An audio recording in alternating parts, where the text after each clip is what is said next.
প্রশ্ন করবেন এমডি তারিকুল ইসলাম। যে আপনি প্রশ্ন করুন। আসসালামু আলাইকুম ওয়া রাহমাতুল্লাহি ওয়া বারাকাতুহু।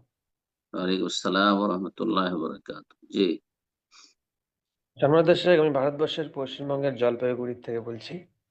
মাশাআল্লাহ, বলেন। আমার প্রশ্ন হচ্ছে, আমি যেই মসজিদে সালাত আদায় করি, তো জি, সেখানে ইমাম সাহেব মুক্তি আর কি। তো উনি বলছেন যে এক উজুতে যদি দুইবার নামাজ পড়া যায়, তাহলে নাকি পরের যে নামাজটা পড়বো ওয়াক্তের, সেই নামাজটার নাকি সওয়াব কম হয়। এটা কতখানি যুক্তিযুক্ত? আর আমি এশার সালাত শেষ কত টাইমে করতে পারবো আমাদের ভারতবর্ষে? জাযাকাল্লাহ খায়রান। প্রথম কথা, ওনার যে ফতোয়া নকল করলেন, আমাদের দেশের মুফতি গুলো আসলে কোরআন হাদিসের মুফতি নয়।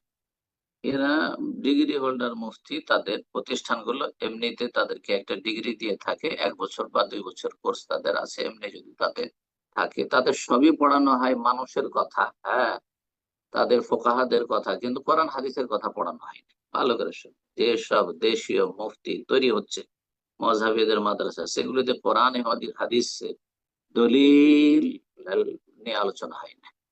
হ্যাঁ, তাদের আলোচনা কি হয় যে ইমাম আবু ইউসুফ কি বলেছেন, তো মোহাম্মদ কি বলেছেন, তো আবু হানিফা কি বলেছেন, তো আবু কোন ফাকি কি বলেছেন, ব্যাস।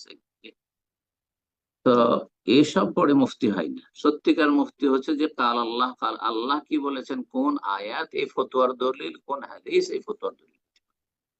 যেই ব্যক্তি এটা বুঝে, সে হচ্ছে সত্যিকার মুফতি। জি। তারপরে তার ফতোয়া যে বললেন, যে কি বলছেন মশলাটি, বিক্রম ভাই? জি, উনি বলতে চাচ্ছেন যে এক সালাত থেকে আরেক সালাতের যে অজুতে হ্যাঁ, উনি হ্যাঁ, হ্যাঁ। সালাত দ্বিতীয় এক ওযুতে দ্বিতীয় সালাত। একাধিক সলাৎ পড়লে দ্বিতীয় তৃতীয় সলাৎ যেটি পড়বেন তার নেকি কমে যাবে। ভিত্তিহীন কথা, নেকি কমে যাবে এর কোন দলিলও নেই, আর এটি যুক্তিসঙ্গত নেই। জি, কোনো দলিল নেই। তবে যদি প্রতি ওয়াক্তের জন্য উজু করে, তাহলে উজু একটি ইবাদত। সেই উজু যে সে নফল উজু করলো, উজু আছে, ধরেন জোহরের উজু আছে আসরের সময়, মাগরিবে উজু করেছিলেন, এর সাথেও সেই উজু আছে, অথবা আসরে উজু করে সেই উজু মাগরিবেও আছে, এর সাথে আছে। যদি প্রতি ওয়াক্তে একটা করে উজু করতেন, তাহলে উজুর ইবাদতটা আপনার অতিরিক্ত হইতো, ওতে আপনার নেকি বৃদ্ধি পেত। ওযুর নেকিটা, ওযুতে যে গুনাহ মাফ হয়, ওযু একটি ইবাদত, সেই ইবাদত